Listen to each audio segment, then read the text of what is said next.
আসসালামু আলাইকুম রহমতুল্লাহ। সমস্ত প্রশংসা মহান রব্বুল আলমিনের। আজকে আমি আমার সাউথ কোরিয়ার স্টুডেন্ট ভিসা পেয়েছি। আমি 2021 সালে দাখিল পরীক্ষা কাদরিয়া তৈয়বিয়া আলিয়া কামিল মাদ্রাসা থেকে দিয়েছি।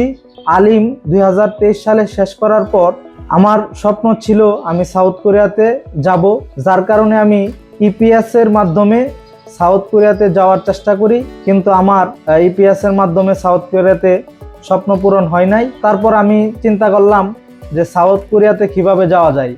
তখন আমি স্টুডেন্ট ভিসার প্রসেসিং সম্পর্কে জেনেছি আমার এক ভাইয়ের মাধ্যমে। তারপর আমি কোরিয়ান ভাষার উপরে আরও আমার দক্ষতা বাড়াই এবং টপিক পরীক্ষা দেওয়ার পর আমার লেভেল 2 চলে আসে এবং টপিক পরীক্ষার পর কংকুক ইউনিভার্সিটির স্পট ইন্টারভিউ হয়। সেখানে আমি পরীক্ষা দিয়ে আমাকে তারা সিলেক্ট করেছিল। সিলেক্ট করার খুব দ্রুত সময়ের মাধ্যমেই আমার সাউথ কোরিয়ার ভিসাটা হাতে পেয়েছি। এই যে আমার সাউথ কোরিয়ার ভিসা। আমি ধন্যবাদ জানাই নুরামিন মোল্লা ভাইকে, যার কারণে আজকে আমাদের স্বপ্ন পূরণ হলো।